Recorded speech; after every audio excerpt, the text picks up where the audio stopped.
Bondongwani, émission Nabino Yangwe Bandi. Merci pour vos ébélés. Mbote Nabino pour vous Kolanda Abisso Nangokao à travers la République démocratique du Congo Bimba Ezana Libanda Mboka. Merci pour la confiance et fidélité. Nini Eza Kolekana na Transco, Torobeta Lisolo Nangwe Yango, Bajan Baobi, Bazo Futamate, Nani Sengela Futabango, Transco et fonctionnera Nini.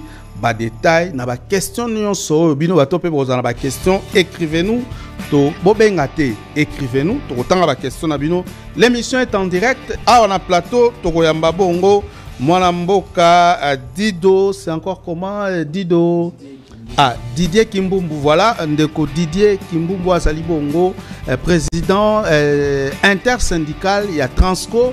Tozana na plateau torolobela yango en principe sengela pe tozana ndeko mususu pour l'équilibre mais yesi a comme on commence avec lui toko avancer tokotala ndenge tokokomila tokokende l'émission c'est important les ambali boso te to yambaye si to yambaye na ba plateau na biso il nous avait expliqué maramne bande ko lega na Transco le lot moni même ba fui ndambu ya maramu to solo la l'autre fois et comment na kati ya Transco. Alors ndeko Didier président intersyndical et à Transco, bonne santé.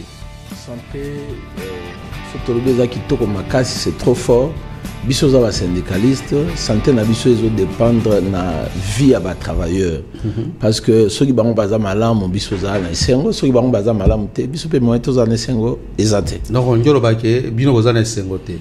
Toko za na sengo ndeni dans l'ensemble, travailleurs congolais à un salaire moko ya malamuté vie sociale naïza vraiment nassé mais tout le monde mokonza matsi ba smig mais c'est là eza effort moni komata smig waneza ka eutaka na masolo oyo euti na niveau conseil national du travail national du travail eza structure au l'état tia na nzela ya ministère ya emploi et travail na kati ya conseil wana tozalaka na ba syndicat donc intersyndical où représente ba travailleurs tozalaka pe na ba syndicat ya ba employeurs donc ceux qui na côté à privé tozana na FEC ceux qui na côté à l'état eza na ANEP tozapa na ba ministère où ezalaka na kati ya conseil wana ministère ya travail bien sûr ministère ya santé ministère économie donc moi ba ministère ezalaka belé oyo etalaka oyo bengi mambi ya développement ou bien ya ko vivre ya ba population na kati ya mboka. Très bien, merci beaucoup. Bon parce que tozolo bela makambo etali intersyndical yebisa biso nanu intersyndical ba syndicat finalement ezanini boko marakuna ndenge nini bapona rabino ndenge nini et puis mission na bino ezanini exactement mais kako expliquer population avant to kota na muzindo na lingi moni syndicat to ba organisation syndicale ezali ba structure ezala na kati ya société civile. Très bien. Mais ils ont une différence à makasi wana. Bato ba retenir que constitution na biso et loba été pluralisme syndical ezala na kati ya mboka. C'est les constituants. Yango le monde que ba syndicat ezali ebele. Tozana ba syndicat to bengi bango ba syndicat interprofessionnel, na ba syndicat to bengi ba syndicat professionnel. Ba syndicat interprofessionnel za ba syndicat à cause de ba secteur ebele, à dans le secteur à brassicole, à dans le secteur ya panification, à dans le secteur à transport, ainsi de suite. Ba syndicat professionnel, ba syndicat oyo, oka syndicat ba financier, syndicat ya ba conducteur, syndicat ya ba taximan, syndicat ya ba moto. Donc ozomona wala za ba syndicat professionnel. Donc na kati ya RDC na lingi ba imboka ba retenir boy.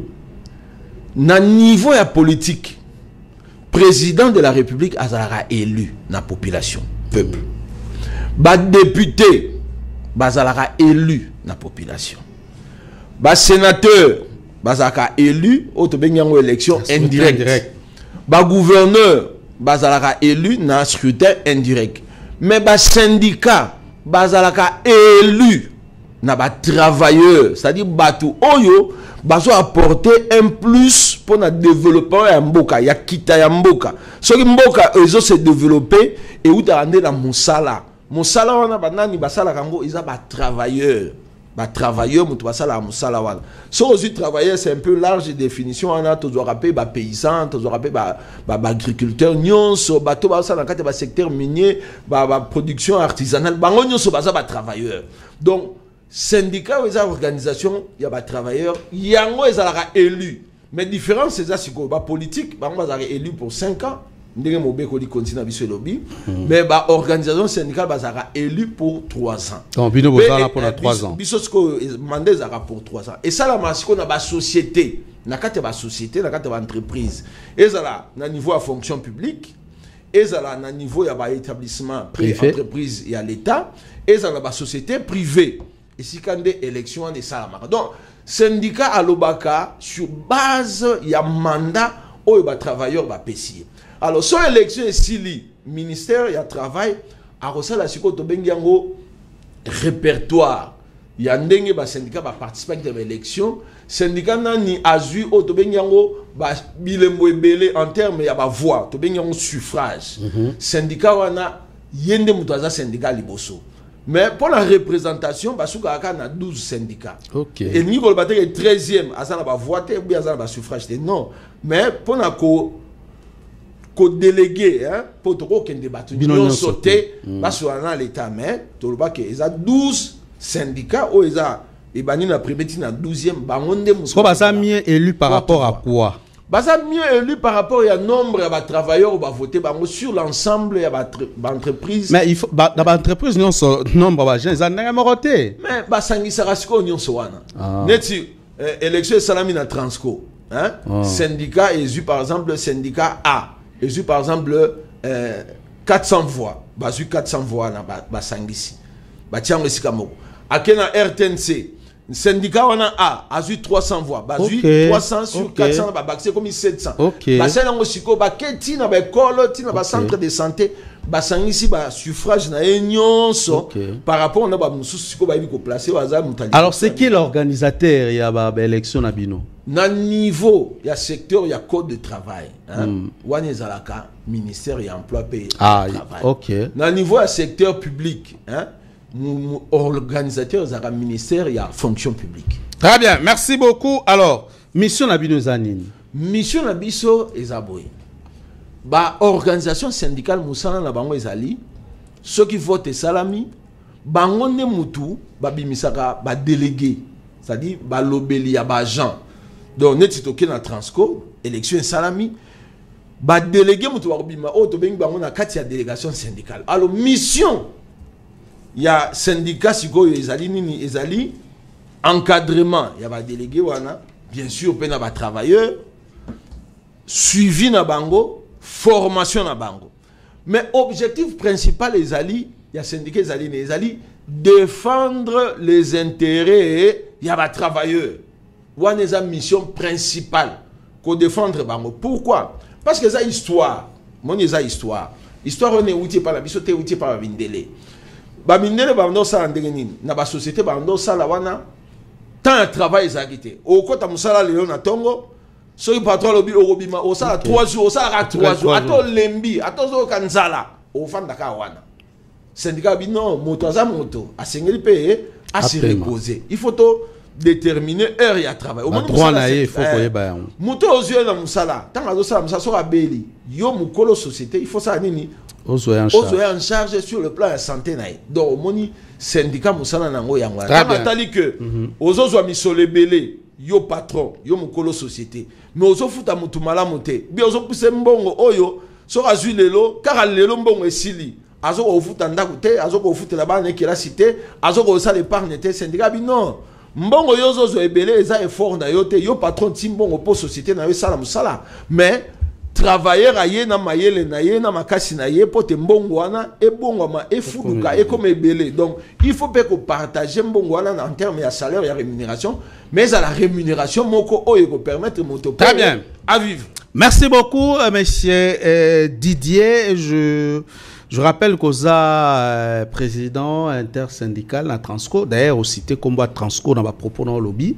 Depuis un temps, nous avons un nouveau comité directeur na Transco. Est réponse na Bitumba Nabino ou Tchikoleka, boza satisfait motivation zanini pour que lelo comité à Sika est remplacé comité.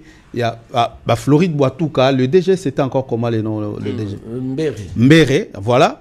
Comité Mbere et Kwei suspendu, je dirais, en remplacement à un comité où ils dirigé par maman, l'actuelle directrice générale, je crois que c'est ça.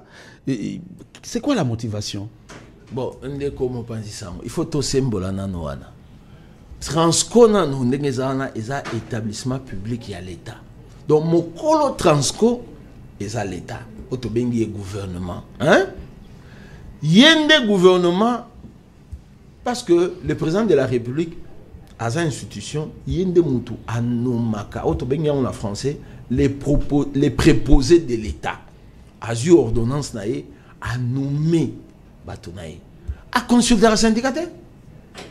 A consulter tant président de nous. Ou les amakamouya gouvernement, président de la République. Tout le monde a rappelé dans l'entreprise belé ceux qui ba agent na ba syndicat ba télémi ba bimina mandala la. Bolon la mutu boy, bolon la zo ça ba réaction la rapide on va longo mutu. Je viens. Remolat ça gouvernement pourtant bino mo bunda ki pona ngo. Nazo ke nomme la nomination. Très bien, tozo. Celui qui nomme mutu azora acte ya nomination, eza mokonzi mboka par ordonnance. Ozomona, eza syndicaté.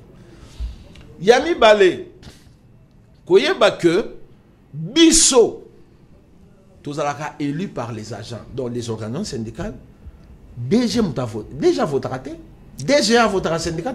Ce sont les travailleurs, les agents on doit voter syndicat. Donc biso intérêt na biso est tout d'abord ba agent ndé to yaka na société tout ça la auto benga on a période d'élection tout ça la campagne électorale na campagne électorale syndicat moko ta yaka ono ngala za super syndicat ngane mna longola ba DG non ils a raté on ndenga na za expérience na longola DG pour na longola DG non ils a raté to yaka otalisa philosophie na biso stratégie na biso pour la koluka ba gens hein vie sociale na bango et bonga et sika convention collective ezaki te tout ça l'effort convention collective et quota. Et si ka application à la norme, bien ma disposition encore de travail, ils ont appliqué, tout ça l'effort, tout le bunda pour la disposition là, ils ont appliqué. Tout ça l'effort, Babylone le groupe de licenciement abusif. Et ça le matin pour nos hommes, ça employeur dans mon longo. Mais apparemment répondre à la question à Bissoté. Tout ça les langonga. Mais il faut nous comprendre. Très bien. Ils sont d'ailleurs répondre à DGT. Ils sont répondre à DGT. Ils sont d'ailleurs répondre à travailleurs. C'est comme ça qu'on a lobby que DG va voter dans le syndicat. Ça va inéligible, ça peut électeur. Donc, tu as liboso, tu as la société, tu as pas travailleur.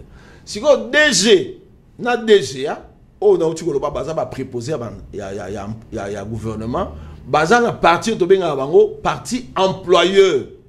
Parti employeur. Si vous syndicat, banque syndicale, ils ont composé na permanent na délégués syndicaux bango siko baza siko yo vis-à-vis employeur ou bien vis-à-vis à préposé à gouvernement auto bengi bango ba partenaires sociaux zomona toza siko na kati ya relation de partenariat social. Pourquoi? Parce que total kamakambo etali yango auto bengi yango relation professionnelle, relation générale de travail to discuter makamukuna. Tant il y a moussala, repos, congé, avantages, primes, salaire, soins de santé, gratification, nous surtout on a ce total. Ce total a un déni parce qu'il faut tous avoir une réunion. Parce que le législateur a bongi ça, a une réunion trimestrielle, a une réunion semestrielle, puis a une réunion annuelle. Dans la réunion trimestrielle, ils ont un élément nango, oyo esengeli bo échanger entre employeurs na banque syndicale. Na réunion semestrielle, ils ont rappelé na élément nango, oyo boko échanger annuel pendenge moko. Sans pour autant que tangu batuazo sala musala ba makambu pe yaka. To benga ngo ba réunion extraordinaire ou ba réunion mixte. Toko senga non local la réunion d'urgence. Bon toko comprendre on a sans soana. To sengi ngo non pour na ko régler problème oyo et sengeli to kuta parce que tout le monde ngo c'est un problème d'actualité. Vous omona. Et quand ils ont un exemple, na pesio exemple oyo. Transport et mati. Net na ville à Kinshasa, gouverneur a eu acte alors que transport et sengeli et mata. Vous omona. Et mata combien? Ba Jean Bazagina ko futa bango 4 courses, il faut comme on a 6 courses. wane kozela te que réunion trimestrielle bien annuelle non to comme l'employeur non lokola bazui mobeko na bato ya gouvernement bango ne ba autorité ba fixe a prix ya transport et sengeli lokola arrêté à gouverneur ebimi et sengeli na lombango to se retrouver pona total ndenini bakoko longola ba travailleur na 4 courses et comment na 6 courses voilà. Ok, très bien. Alors tolobela siko fond ya marambo ko lekana na Transco tozonga na avant équipe elongwa toyokaka makelele bakasi salamaka kuna il y a eu incendie et tout ça. Est-ce que toko kozwa ko ba rapport ya enquête oyo et salima parce que je me rappelle l'autre fois dernière fois tout sur le plateau le bara enquête est en cours trouver ba suite et puis il y aura peut-être des sanctions. C'était quoi au fait le contenu il y a enquête wana. Bon avant na koloba makambo wana mais nangina tant tombani mandat biso syndicat to vandi na ba délégué na ba travailleur totali to monique likambo ezali likambo nini ya liboso ezali salaire ya ba agent mabe so totali smig o ya kalawana o ezaki smig na valeur ya taux journalier na 7300 agent Transco bazo futa 2500 par jour comme taux 2500 déjà ezaki problème pour la biso tolobino il y a un problème de deux totali que ba agent ya Transco bazo aka pécule de congété c'est déjà un problème totali que prix à transport banda 2013 gouvernement fixa qui en a 500 francs na tango wana ezaki na valeur ya 0,6 $. Bino bondi pe comme 1000 francs. Non. Ezaki ba élément oyo tozu yango pour la mission par rapport à mission na biso ya défendre ba agent. OK. Osomona. Tolobi mais d'évaluation c'est salami makasi. Lelo yo 0,6 $. Eza sous na valeur wana ndenge ezaki na 2013 te. Eza na C. Totali tolobi SNCS otobengi yango caisse nationale la sécurité sociale. Agent Transco, bazo futa yango, c'est-à-dire employeur azo futa yango te pour SNCS et Zouabatou en charge. C'est déjà un problème. Agent Transco na katiwana, les gens bateau il fallait pas qu'il y ait des retraites. Moyen ko futa bango mbongo ezate. Employeur atia bango na liste d'attente. Pourquoi? Mais parce dans l'entretemps bazo continuer au travail. Mais bakokende wa tant ba futi mbongo te. Tant ozo sa musala bako benga yo kwa mboate, vous avez droit na il faut ba futa mbongo. Na yo pour que les retraites peut bazoyer en charge par la Caisse nationale de la sécurité sociale. Total itolobino.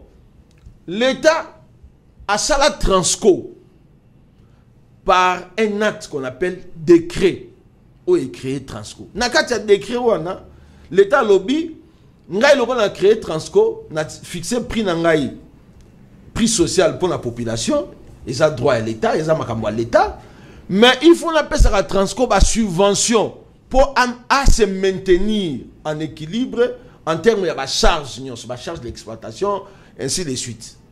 L'État appelle ça comme ça fait plusieurs années. Est-ce que vous comprenez? Donc c'est déjà un problème. Na 500 francs on a Transco a foutu à agent, na 500 francs on a Transco a son marabapine, a son batterie, fonctionnement naïe, a payé 500, mais aussi matin parce que l'État a bloqué na 500 francs. Est-ce que bon monaki l'État pour vous poser problème? Yango wana nyonso tant total. Mais DG, est-ce que encore changer prix à transporter parce que charge les amakasi biso za ba droit abi mais mutatia makambo eza l'État ezangate. C'est bon, il faut tourner par l'État, le véritable employeur, c'est l'État congolais. Bango bazaka ba préposer employeur to keye sika muto azora ba décision, muto a signé qui décret la création à Transco. Tant que nous avons posé problème, tu lobby, tu moni que Transco a une difficulté. Carburant est zoyate, bajam, batomboki, bazo sala musalate, so basay musalate, bazo salaire, salaire na bango eza mabe. Fungola makambuya transport na sens ya facture nango, matisa et l'on a 500 francs. Pour te répondre quand même n'a pas besoin de l'État lobby non. Transco eza mwana na ngai ngam na créer Transco pour la politique on a ça nango politique sociale et chef de l'État donc il le dollars 500 francs ezali otobengi yango presque gratuité à transport ça c'est à féliciter lelo yo so ozui we waka ko matia 2000, 3000. 5000 deux fois. Mais Kolongwa, Kingasa Nasuka, si il peine 500 francs. Non, Kingasa Nasuka, il peine, et ça, la demi-terrain. Quand on Kingasa Nasuka, rond-point, il peine. On est en réalité au biseau. Mais ce que Bandarabi, boit des bonhommes et avancés. Il y a un transco, au Taliné, va afficher, Kingasa ni. C'est écrit. Mais moi, je vous informe le contraire. C'est écrit. Moi, je vous informe le contraire. On est en réalité, aux Osalma sur le terrain. Aux informés. L'État lobby boye. Hein? Dès que tu as plainte, ok, dans la police, la plainte, non. La plainte est gratuite. La plainte, c'est écrit. La plainte est gratuite. Mais il y a un président intersyndical. Pourquoi ne pas interpeller le chauffeur, la équipe pour la sur le terrain? Sinon, ça donne l'impression de complicité. Non. Éducation ouvrière. Nous n'avons pas signature Yarozwa pour nous sanctionner le travail. Non, na sengyo sanctionné. Non, ça le rapport, par exemple, pas DG pour interpeller le chauffeur. Ça DG que le lenge oyo ils ont préjudicié population. Le lenge oyo ils ont ça les demi-terrain ils ont préjudicié population. Notre rôle c'est d'avertir, d'alerter. Bon, tous on va. OK. Tant qu'on mène ba démarche wana, l'État monitoire la raison mais l'État lobby non. Transport il y a 500 francs na komatisa, té eza politique. Bravo Tobi, oui, bravo.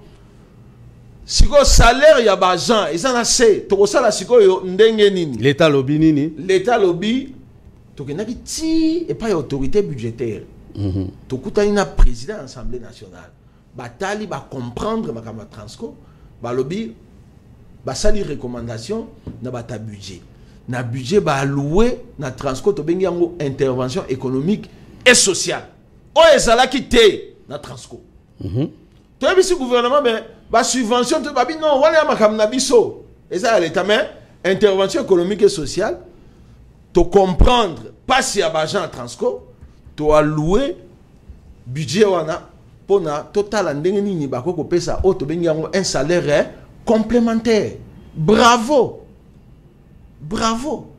l'état sikoyo ndenge lobi wana makambo ko na kati o yebi que arrêt de travail salamaki inspecteur du ressort Ayaki, à ça, il y a un rapport.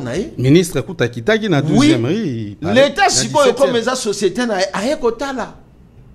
ça n'a rien à voir avec l'intersyndical. Dans le sens que non, l'État y est, parce qu'il y a une propriété. Mais apparemment, le problème n'est pas résolu. Mais il y a un autre dans l'État. Il faut l'État na biso akendeke tina suka. Ce qui a commis tina suka te. Biso to pousser l'État il faut akendeke tina suka. Parce qu'on ne peut pas exposer la vie des agents. Tout ça quand même concitoyens. Et alors pourquoi s'apprendre maintenant na ba DG? Boatuka na DG na ah non, bangonde babomi, bangoti balongwe. Biso. Sinon ezaka ba DG banda kolongwa. Vous n'avez pas un document signé par les syndicats est décrié Makambuya, DG, ils ont la DG de la DGA. Parce que Bisso, avant de décrier gestion, on a réunion, on a aussi expliqué réunion trimestrielle, réunion semestrielle et réunion annuelle. Naba mitou na biso na ba réunion wana, ce qui tozu ba réponse moko à propriété, c'est là maintenant oyo syndicat Azorasco Mukanda parle bakena makambo nous ne sommes pas d'accord, na makambo nous sommes d'accord, nous décrions ça, nous décrions ça. Est-ce que vous comprenez?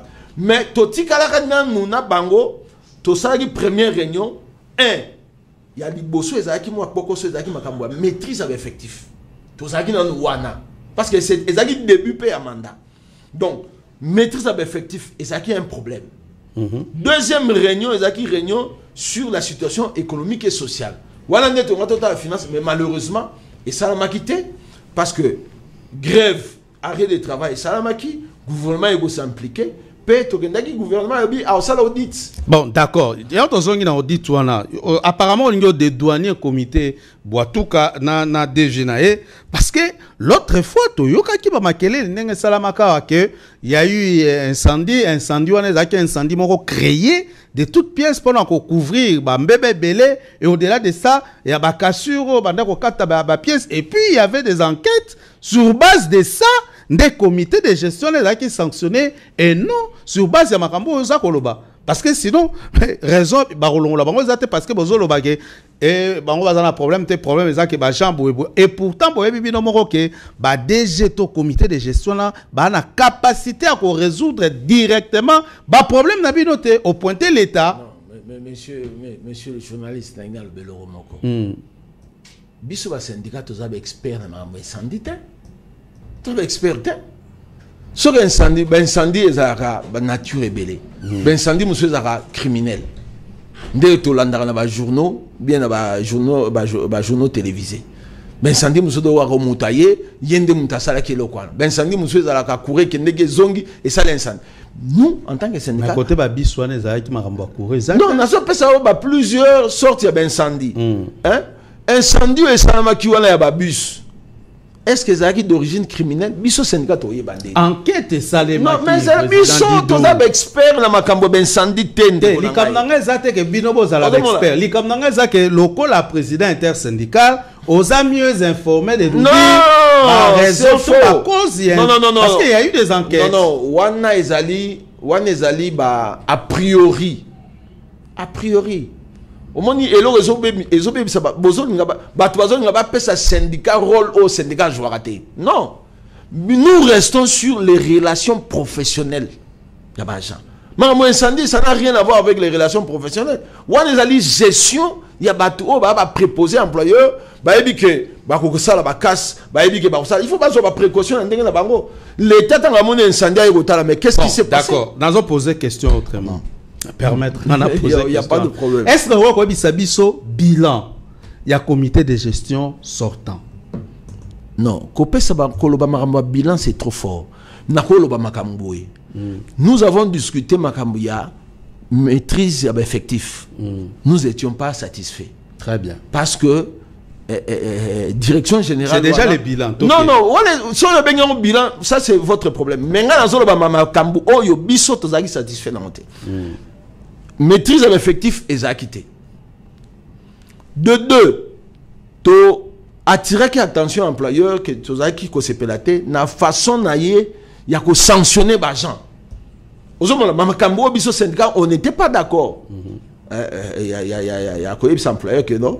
Sanctions qui malamouté. Procédure disciplinaire, et vraiment une procédure expéditive. Entre autres, Transco, à au sanctionner moutou. Loi et lobby qui moutouane a un droit à recours. Transco a examiné un recours. Donc, bah, sanctionner, ok. Ok. Donc, on fout au ok. Et ça, normalité. Moutouane a aucune inspection de travail. A fondi. Inspecteur a relancé l'invitation. Transco a yakate. Au moins, tout ça qui n'a pas niveau wana. Tolongo wana, tokei ko senga to kutana pona masolo total ba donner o to benga situation socio-économique. To yeba ba recette ezakande ni tout ça. Malheureusement, wana to tikala ko sala réunion là il y a eu des choses qui se sont précipitées. D'accord. Ce qui toke ka ne lo moko oyo lobby. Na o ucho sitawa, n'est-ce pas? Bon, yote ngai na ko conclure que bilan à comité de gestion sortant Zaki Mabé. Bon, en tant que syndicaliste, bilan et se repose sur plusieurs paramètres. Et c'est ce que bango. Donc, muto a la gestion. Pour la bilan et la gestion, il y a plusieurs paramètres. Net na la société. Moi, le mouko na zanango. Société dans la direction embellée. Chaque direction, il faut produire résultat nango. Et une globo, tu peux si tu un bilan définitif et la gestion. Bon, est-ce que par exemple, Transco na 5 directions. Sur les directions mogo, par exemple, il y a ressources humaines et marché T. Est-ce que tu as un bilan négatif? Mais oui, ça je ne sais pas. Non, bah koko baloba, ceux qui nous sapent. et yo qui passe, n'est-ce pas nous autres mon bande et nyokwami. Mais ba ko traiter en pain nous autres. Non, mais en attendant les autres traitants nous autres ça nini. Ils ont souffert. Bon, les autres une question mais c'est une interrogation que je me pose en tant qu'intellectuel. Parce que Hermogo toi peut battre. Sauf dans le cas de la direction, il y a une direction qui ne marche pas. Est-ce que le bilan est vraiment négatif? Ça, je ne sais pas. Alors pourquoi ne pas sanctionner? Je ne sais pas. Pourquoi ne pas sanctionner? C'est là. La sanction est où takana otobenyango l'État a kotinda audit pour évaluer pourquoi direction Oyo et puis si un résultat positif. Est-ce que ça incompétence? Est-ce que structure au bâtiment pour rediriger direction wana et ça adapté organigramme wana et ça adapté par rapport aux réalités, par rapport au fonctionnement. Donc Babylone, c'est-à-dire l'État na biso. Moi je l'ai toujours dit, l'État a sa responsable. Ce que les autres dans la société, Transco, en tout cas, c'est l'État. Très bien. C'est l'État. C'est l'État. C'est l'État qui doit s'assumer. Alors s'assumer. À créer et loco, il faut attirer le dans de bonnes conditions. De deux, tant à nommer bateau, il faut ça la suivi à bateau wana. Attends la balance à quoi le bateau que bozwa n'a pas suivi nos canards boité wana bo tambusango. Non, ce n'est pas comme ça. Ce n'est pas comme ça. Transco objectif na ezaki à rendre service, il y a transport et pas la population congolaise. Est-ce que résultat wana ils ont la dimension ni ou ils ont la taux de pourcentage ni? Ils ont 20%, ils ont 40%, ils ont 50%. L'État doit voir ça. Très bien. Le biso, problème là, c'est ça, agent, ou va recruter, ou agent en contrat. Est-ce que le salaire va se foutre malade? Est-ce que prise en charge de la santé est malade? Moi, si naïe, ban naïe, lobby naïe, tant qu'on comme âge de retraite, est-ce que droit naïe, et ça prise en compte? C'est là où nous regardons. Ce qu'on a un classement d'entreprise, on classé Transco n'a rien. Non, parmi les établissements à Souka. Mais Transco, moi j'ai toujours dit à l'État. Mais pourquoi Mais pourquoi le gestionnaire nango babimara Gaillardi, c'est-à-dire bamvoama. Ce que ça canard boité, toyoka rabongo. Ah, papa. Canard boiteux na sens que le bateau est bon ezangi. Canard boiteux est dans la sens il y a mes gestion. Et si comme makambo eza il y a ma bé. Les gens en profitent. Très bien. Les gens qui sont malins en profitent. Une question, c'est là qu'on a tout depuis. Actuellement, Transco, et ça a combien de bus opérationnels? En tout cas, je parle pas avec connaissance. Mais Nandenge Nazomoula Namba Makambo Nazoyoka. Transco a moins de 100 bus. Moins de 100 bus. Moins de 100 bus. À travers le pays. Moins de 100 bus. Mais la province, moi, ça dit au monde, moi, je suis syndicaliste. Bon, Robin, tu n'as pas vérifié. L'État a une décision sans tenir compte de moi étude de mon préalable. Bozotinda Transco, nous voulons bien aider Bandegolabso Bazar à l'intérieur. Mais Nzela Kounezate. Tout le monde a une photo, Nzela Ezate, Bokotinda bus parce qu'il y a eu un politicien qui a influencé, qui dit que je soutiens le chef de l'État. Non, il rend un mauvais service, le chef de l'État. Pourquoi? Il a soutenu le chef de l'État. Nous sommes d'accord, bravo, c'est bien. Soutenir le chef de l'État. Biseke Panaye. Mais Biseke Kounetambolite Koufi. Bato Barofi, le chef de l'État. Est-ce que Bato Barofi, le chef de l'État? Est-ce qu'il a rendu mon service? D'accord. Totika non na sens. Bato Batika Makambouya ba sentiment. Avant Batinda Biso à Transco, na intérieur, bata la viabilité. Et si ka transport wane go tambola. Totika na 100 bus wana. Moins de 100 bus. Moins de 100 bus. Moins de 100 bus. Ndeko Dido, dernièrement Biso non sotomonaki. Mokonzamboka akende ko inaugurer usine moko ya Mercedes tout ça babaki bon c'est la biso ba Transco kuna depuis Salama tozana on a plateau est-ce que sa population vous avez réceptionné combien de bus parce que lorsque tu dis il y a 100 bus pour le moment moins de 100 bus dans Transco et pourtant ba congolais ba yebike mokonzabi misela ki biso usine ya Mercedes ko ça ba Transco ba pesi bino déjà combien de Transco ko ça la usine c'est le moment mais population to ko ça bangote Isino Basali, ils ont la capacité à produire combien de bus par mois. C'est ça aussi le problème. Isino Basali, c'est une bonne idée, une bonne initiative, un bon partenariat. Bravo. Mais Basali n'a la capacité à couper ça 10 bus par mois.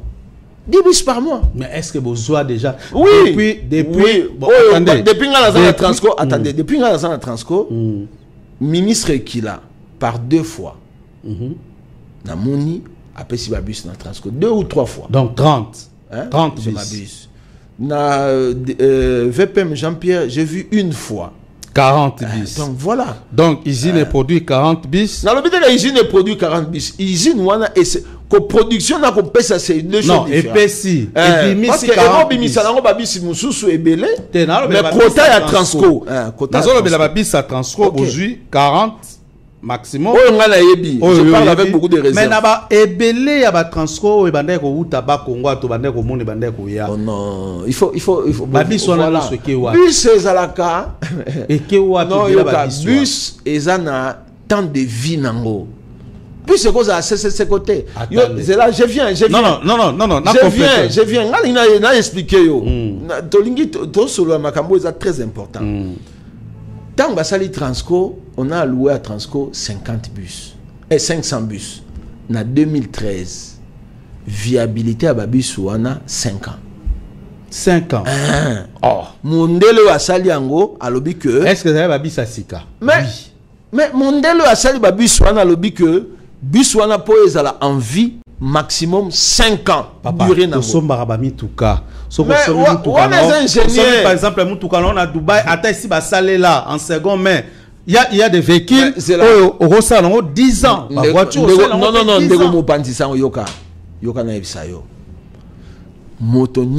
je parle, je crois, ingénieur, il y a toujours une durée de vie. Même micro, ils ont une durée de vie. Mais la durée de vie à 5 ans, ils ont manqué. Non, Mundele Moudasali Yango, Bisote, Congolais. Torobeta Tolo, Soki Bisom de Salaki Babiswana. Ingénieur congolais, Moral Leka, on a plateau, on a invité, Aloba Biso ya Sala, peut appeler durée de vie à 20 ans. Aloba, qui y a Transco, Bazokosa. Bato Basalaki Yango, Balobi qui durée de vie Nango 5 ans. Bapesi 500 bus. En 2013. Et Ningolo Baké en 2018, hein? Il fallait la déclasser. Ça c'est la loi. C'est là. Donc na 5 ans parce qu'il y a une loi, il y a des textes réglementaires où l'État géraka, ministère il y a ITPR. 5 ans il faut la déclasser obligatoirement déclasser parce que mibeko parce que l'État ça mibeko. To oro ba marambo l'État tenenge yo kanisara na wenze ou bien na ndako na yo non. L'État a lobby 5 donc caméra aux autres talangai 5 ans après 5 ans au déclaré. Si c'est mané non. Mon pandi sango et ça continue là au sala. Mibeko lobby 5 ans déclassé yango. Il faut tout ça yango tout respecter. C'est important. Pour mon collègue au sala accident, ba koloba nini ah mais to loba que viabilité nango za 5 ans bino bomeme on tina 5 ans. Yango na mo accident au salema. Pourquoi ba loba yo sombi mutuka? Mais il y a une réglementation. Après 6 mois, il faut ça la contrôle technique. Pour l'État, il y a pourquoi ça à 6 mois, tout ça contrôle technique. Mais biso le rôle tout quand ça ils ont magie, tout tamblan au lamu que bimika bongo congolais, azo comprendre que makamunyo ce za na mibeko. Pourquoi changer lamba? Pourquoi de sukula kayango? Au lati lamba commisalité, il faut sukula yango donc ezali loi naturelle, so la tengo yo kan bien té. Président Félix Aye aïe donc tout ça supposé que 500 ezaki à liboso et ça sous na viabilité à rotambolate il y a abakisi puis babisi pour ngai abakisi te a sombe babisi mususu pour na ko remplacer babisi o salaki déjà 5 ans c'est ça la logique donc babisi o salaki déjà 5 ans normalement to ko isu ko comptabiliser ngote comme babisi moko ezala actif. Ok. Donc, nous surtout on 500 normalement et c'est un tobo salango va déclasser ango. C'est ça la logique. Bon, le coup la tozana esika environnement il y a débrouiller, il y a forcer. Non, forcer kaka etambola et même abattre. C'est ça, il y a un tout monde ka ono bisa transport ça l'accident parce que tozo forcer ma cam. Chauffeur anyata frein boué et zo simbate akeko tout parce qu'on a forcé. Ce n'est pas que tous un faux mécanicien, non. Tous un mécanicien la Transco, baza bateau, bazo s'est sacrifié. Président Félix Aye a payé, je crois, plus de 300 bus. Et puis partenariat au Yo Tukolobana et Bandiko Salma, donc 10 bus. Non seulement Transco va créer Academia. Academia P et bus. Donc bus monsieur Yakiwana, il y a aussi un lot où va dégager il fallait d'avoir l'eau à Transco, mais va passer en Academia. Et ça a bête ça l'état pour l'état de Sombi. Donc à Koloba Academia, Zouandambo, Transco P Zouandam. Donc Moutako Pexa l'état Azate. Donc voilà. Donc normalement va bus au Tokoko. Banda président Félix a Pessi. Tilelo, ça fait combien d'années? Donc sur l'équipe déjà 5 ans, tu comptabiliser en soutien. Donc il faut comptabiliser le bis Oyo. Et ça a temps il y a 5 ans, période il y a 5 ans, le bis soit viable. Tous les autres bus en dehors il y a 5 ans, il faut pas déclasser. Pourquoi ça qui soit bateau, sombatian, ça qui choix a duré à 5 ans? C'est trop peu. Papa, oyebi que le bus wana yo pesa combien? Hein? Ba bus wana Transco, yo yebi, ba réalité zali. Ba memango ba kimpuka, ba kwanga, ba fufu, hermongo. Non mais peut-être pour suivre Malungue ça. Mais c'est ça. Ba memango, ba makala, donc ba biloko ebele ba makemba, il faut voir. Au lobby wana, au mona ga on intérieur et mimi biloko na likolo. To ego ça sous 50 parce que 5 ans ba tcheka on pour la omema bato. Mais tant le bandi déjà omema ba biloko ebele. Est-ce que ça c'est attendez. Est-ce que vous avez l'esprit de vie?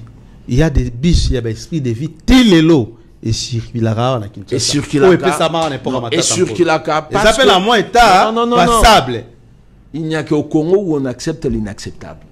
Ce sont des bus qui ne peuvent pas circuler. Tout ça quand même sérieux. Et ça va bus qui circuler.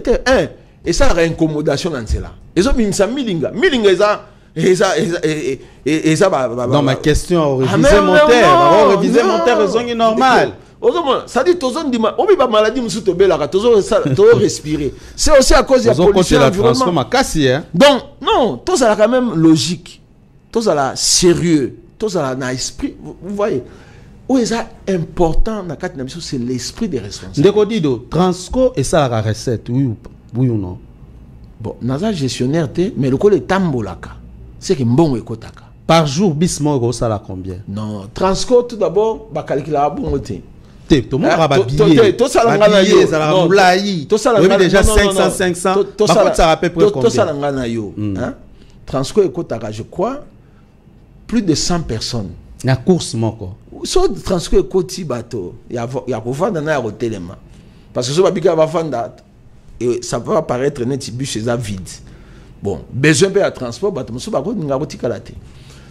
tu as au moins Transco, au moins ça c'est bon.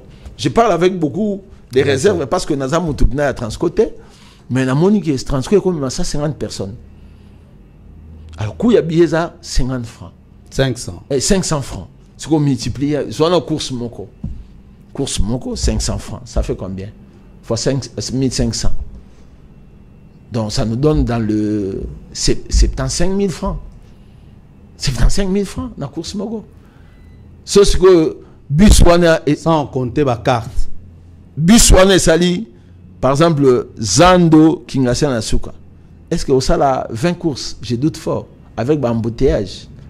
Donc. Non, 75 000 francs, hein? Bah 7 000, quelque chose, 7 millions. Non, non. 150 personnes, c'est dans les 75 000 francs. 75. Oui. 75 000 francs. Est-ce que Buswana a 10 courses? Aller-retour Kingassan, je ne crois pas, avec l'embouteillage. Donc, on a déjà. C'est comme ça que nous avons même fait une proposition dans le gouvernement à ce que créer une route. Hein, spécialement pour la transport. Spécialement pour ça se fait dans d'autres pays. Moi, j'ai vu ça en Afrique du Sud. En Afrique du Sud, bus et à l'État, ça de l'embouteillage, bus, monsieur côté le matin, taxi, monsieur côté le matin. Donc, à embouteillage, côté des âmes, donc, on peut le créer, mais ce n'est pas ces alliés. Donc, tu as déjà 150 personnes, 75 000 francs. Mais on a une ligne qui est réduite. Bon, ça dépend. L'État, soit on dit limité pour ceux qui triomphal. Il ne faut pas tout zoner ça à l'État. L'État, c'est un grand monstre. Un grand monstre. Immeuble au point, c'est l'État. andimi iyo basali ba mikanda ba yotom so l'état lobby pour un besoin d'intérêt public tozo bukango l'état bukango a pesimbongo ba dédommager bon revenons à Transco wana toyoka kipe c'est le banquette na biso to salaki je sais pas si c'est vrai mais nazo tout nora raso ki roloba pas ezala ba bis mususu na Transco mo na ekota na keste ezala ba bis réservé na comité de gestion ba recette na ngoza réservé na ba membre comité de gestion déjà rosa na moi 2-3 bis na je sais pas est-ce que ba DG ba tinda ba on peut pas ça musala wana ça ce sont des actes de gestion est bien zelanan ce qui est bongo ce sont des actes de gestion okay. Parce que DG mon côté ba ko tindaye wala ba ne bon yo ngo komi DG wana ozwaka pona yo lokola biso ngai président Félix na lingi o mingi na CP no mingi hein na nommé par ordonnance soko komi na ko DG ozu debisi ayo mbongo wala otaka na poche je ne pense pas soki muto azo salango hein soki muto azo salango aza c'est un criminel social a uma société parce que a ko tsaba recette au lieu kota na caisse ya société ya établissement ezo kota na libenga na e asa na o ya uli o ya lingi wala za malamu te to ni te ke batu o yo président zo nommé basa la bato ba o to benga ba jouisseur non basa la ba véritable serviteur mo na o motu no yo tuni ndeko ce que information yo zui eko information le kutate eko eza information solo parce que sika batu bazali tango yiki kezali mbilinga ezali et donc eza ba pratique o esale maka l'homme a ça l'erreur na MEP il peut aussi se réaliser mais bino ba syndicat bozana bolobani boko tala na misu boko mi complice non omoni syndicat c'est une école de vertu et de valeurs biso za ba journaliste était ça et ngolo banini omoni na syndicat na kati ya syndicat il y a des économistes il y a des juristes et moi ba tupe batangi baza ebele to lingara to lo ba makamu sur base ya ba rumeur te tolinga to ba makamo sur base ba preuve c'est eningolo ba faut na ba preuve ba délégué mais c'est ce que je dis na lobilo makambo ya effectif a tant to komi mukanda poto kutana employeur aina mikanda na eto ebis totali to examiner na ba information oyo ba délégué ba pesa biso to lobi non maîtrise ya ba effectif exacté alors na uti ko ba réunion auto senga pour la situation économique malheureusement ça m'a quitté to ninga to zo ba donner nyonso wana to senga employeur que to kutala na réunion là malheureusement et ça m'a quitté tina ndenge ba eko suspendre ba ngona ba fonctionne ba voilà la réalité. Très bien, merci beaucoup. Je crois que tout qui sinon on a dossier à Transco. To beta mou qui isolo a mboka. OK. To za ba patriote, to za congolais, situation sécuritaire na est de la République démocratique du Congo. À quand la fin de la guerre? Bon, tout d'abord, moi je suis citoyen de la République. Je suis aussi un acteur social. Nako sepelate guerre ezalaka tiamboka. Pe bato ba okufa. Elingi kolobanini, elingi kolobake, nous avons une histoire. Biso ba Congolais to se réunir na Sun City ndeko. To ça quand même bato oyo. To ça quand même ba responsable de l'histoire na biso. C'est que nous avons voulu. Nous nous sommes dit plus question des armes dans ces pays pour accéder au pouvoir, pour avoir un pouvoir politique.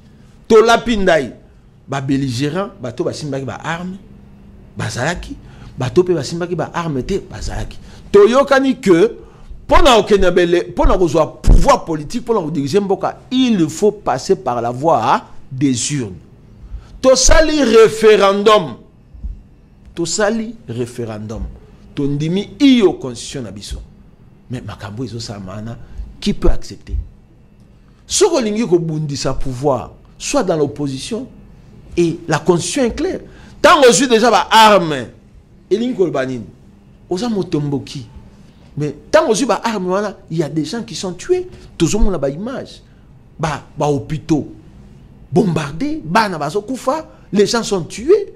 Bah jeunes na Bukavu, bah beti ba balle à bout portant. Mais ça ce sont des crimes, crimes de guerre, crimes de génocide, crimes contre l'humanité. Donc ngai en tant que citoyen de ce pays, je ne pas par plaisir, ni par sentiment. Mais je parle comme un citoyen de ce pays, Bandekouana Babouki Moubeko Likonzi. Donc, ils ont trahi cette constitution en prenant les armes contre les Congolais, contre leurs frères. Ceux qui sont Congolais, contre leurs frères. Mais information tous en mais les Rwandais sont là. Bamindelo yo bazana mamakamnyo so technologie avancée ndekonangai. Balobi ke ba Rwandais ba ko télévision bazana ba armes sophistiquées. Déjà, je rappelle que hier, le président Macron s'est désolidarisé de Paul Kagame. Hein. Alors voilà. Donc, Makambo, Kagame, bah, Rwandais. Et ça dit, ti mboka, so moukide koku fakato, zaka, bah, voisin, bah, déplacer Rwanda. Donc, bah, ça a obligation, il y a que maintenir une bonne relation à RDC. Donc, ce qui moutou, dans le lobby, les Libanais, les Congolais, les 50 nationalités congolaises, est-ce que vous là-bas? Non! Bazali ou Bamoni que c'est un bon citoyen à vivre à Linga comme un Congolais, a commis. Mais comme un Congolais, la macacité au Boma Congolais, au Boma Ndekona, au Pokoma, dans Naïna le Baboui. En tout cas, na sengi na Congolais au Baolanda biso. Kozwamando qui Mobekoli continue à biso et boyango pour accéder au pouvoir. Basengi na moto alingi a diriger mboka, a comme député, a comme gouverneur, a comme sénateur. C'est par la voie des urnes. Bon, imaginez si vous avez politicien, bon, si vous avez un syndicat, vous avez voté à biso, tu continues dans la société, tu braques si vous avez travaillé, tu votes biso, tous les cas. Est-ce que c'est normal? Et c'est normal. Donc, bateau va soutenir action, il y a guerre, il y a aussi Mamendoki, ils doivent se ressaisir. Okay. Et ce n'est pas une bonne chose. Période d'autocominango, et ça période ya babitumbate, et ça période ya kozwa mayele na yo, ya kotalisa leadership na yo, ya koluka kotalisa makanisio yo zanango, population va pesa confiance. Population va pesa confiance te pour simba ba arme. Wana zo bangisa batu, batu ne ba soutenir yo parce que yo simbi arme. So simbi arme, peut-être ba za simanote. Un vrai leader, c'est celui qui vit avec les idées. C'est celui qui accepte l'opposition. C'est celui qui a créé le leadership pour battre l'andaï. Après, ça va avoir espoir. Mais Namando qui boue. Ça, c'est à terroriser. Bazo betele maboko parce que Asimi Munduki. Yoga si kuna so balobi na bato. Bosala o bolingi suivant la démocratie. Mais vivre ma kamkuna parce que ONG zakuna ba filimbi ba balesi mais c'est grave bato ba ça ba protestation mais le lo ba lo ba sauter point ba lo ba sauter parce que ce que ba meki mondo kezawa peliwa donc na intolo ba que en tant que ba citoyen congolais makambo izo sala makuna ezama mingi nous devons prendre conscience que nous n'avons que cette république, cette belle république où ils sont tellement riches. On a une étude réalisée par les Américains, Macamo Économie. Tout ça a plus de 230 000 milliards. 230 000 milliards en termes de potentialité au RDC et qu'on produit. Ils allaient blaguer. Donc, des années, donc nous sommes un pays riche.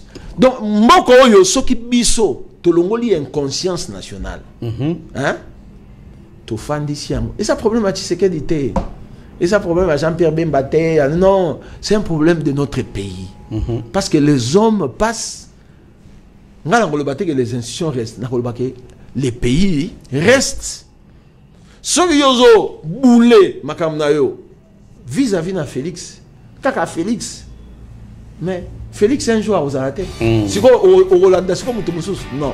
Très bien. Il faut que l'idée na biso, bongo na biso, toi amener ba réflexion, oyo comme ma biso na liboso, peto boya makambo ya guerre, tous à la modèle na kati Afrique, tous à la modèle na kati mboka, la RDC a choisi la voie de la démocratie et pour prendre le pouvoir, Nanzela ya Otobengiango Maponani. Très bien, Yaoundé Malouano Yasuka, Ndeko Didier Dido Kimbumbu, c'est ça? Didier Kimbumbu Dido, je crois que na massacré comme on noté, président intersyndical na Transco, je crois que les ambala libo sauté, Yasuka pété. Ah, moi il va souka 30 secondes. Non, parce que déjà comme na souka. Un mot pour la Transco. Non, tu sais ministre, il y a budget. Va libérer intervention économique et sociale, il y a des travailleurs, il y a Transco. Et ça, il y a autorité budgétaire.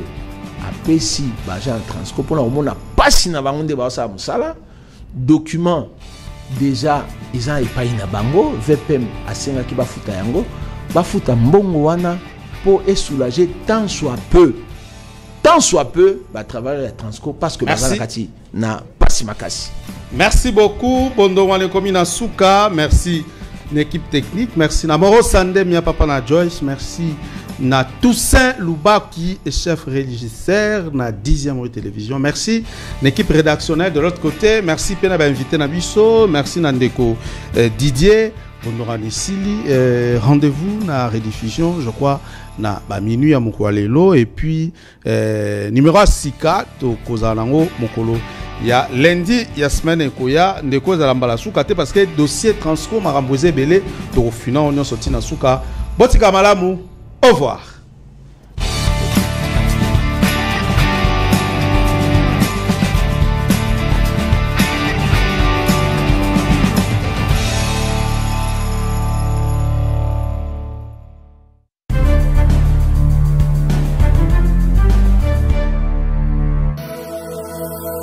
Dixième rue, ma télévision.